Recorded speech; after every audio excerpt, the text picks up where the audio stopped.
ക്ലൗഡിനെ നോക്കി ചെയ്തതാണ്. കടൽ ക്ലൗഡ്. പക്ഷെ എനിക്ക് ഒട്ടിക്കാനൊന്നും പറ്റിയില്ല. ഇഷാനി എല്ലാ ആർട്ടും ചെയ്യുന്നത് കടൽ ക്ലൗഡിനെ നോക്കിയിട്ടാണ് കേട്ടോ. ഇതൊക്കെ എന്താണ്?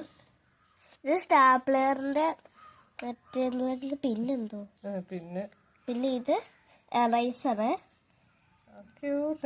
അതൊക്കെ പഴനിയാണല്ലേ. പിന്നെ ഇത് രണ്ട് പഴനിയിലെ മുത്താണ് കേട്ടോ ഗായ്സ്. തന്നെ മാല മേടിച്ചപ്പോൾ പൊട്ടിപ്പോയി. പിന്നെ എന്താ ബീഡ്സ് കുറേ ഉണ്ടായിരുന്നു. സുടിയെന്ന് വാങ്ങിക്കുക. അതെല്ലാം എൻ്റെ അനിയത്തി കൊണ്ട് കാണുന്നു. ഇതേണ്ട കൂടി.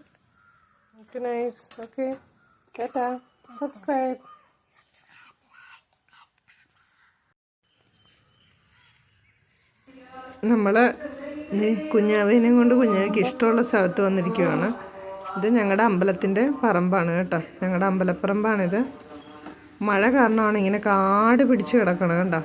അങ്ങോട്ടേക്ക് വരാൻ ഭയങ്കര പാടായതുകൊണ്ട് അവിടെ വെള്ളം മണ്ണിട്ടിരിക്കുക കണ്ട. വെള്ളം മണ്ണിട്ടിട്ട് നല്ല ഭംഗിയാണ്. അപ്പുറത്തും ഇപ്പുറത്തും എന്തോ പാടം കിടക്കുന്ന പോലെ ഉണ്ട്. നല്ലൊരു ഫീലിംഗ് കേട്ടോ. നല്ല വെള്ള മണൽ, രണ്ട് സൈഡിലും പച്ചപ്പ് കണ്ട. പശുവാണ്. പശുവിനെ കാണാൻ വന്ന് നിൽക്കുന്നതാണ് ഞങ്ങൾ. കുഞ്ഞാവയ്ക്ക് പശുവിനെ ഭയങ്കര ഇഷ്ടമാണ്. അതുകൊണ്ടാണ് ഞങ്ങൾ പശുവിനെ കാണാൻ വന്നതാണ് കണ്ട. ഇത് പശുത്തൊഴുത്താണ് അമ്പലത്തിൻ്റെ. ആ സൈഡിൽ കാണുന്നതാണ് പശുത്തൊഴുത്ത്. അമ്പലത്തിൻ്റെ പശുത്തൊഴുത്താണ്. ഇവിടെയൊക്കെ വീടുകളുണ്ട് കേട്ടോ. പക്ഷേ ഈ പരുവത്തിലായിപ്പോൾ നമുക്ക് ഇപ്പം അങ്ങോട്ടും ഇങ്ങോട്ടൊന്നും വീടുകളിലേക്ക് പോകാൻ പറ്റില്ല.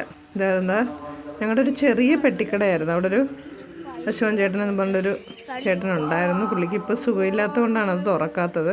അല്ലെങ്കിൽ ഇഷാനിക്ക് ഇതിനേക്കൊക്കെ ഓടി വന്നിട്ട് അവിടുന്ന് മിഠായി മേടിച്ചുകൊണ്ട് പെട്ടെന്ന് വരാൻ പറ്റും. നമുക്ക് എന്തെങ്കിലും മിഠായികൾ, സ്നഗ്ഗി, ലേസ് ഇതൊക്കെ ഉണ്ടായിരുന്നു കേട്ടോ.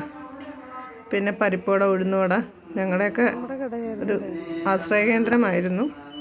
അപ്പോൾ എല്ലാവരും സബ്സ്ക്രൈബ് ചെയ്യണം കേട്ടോ.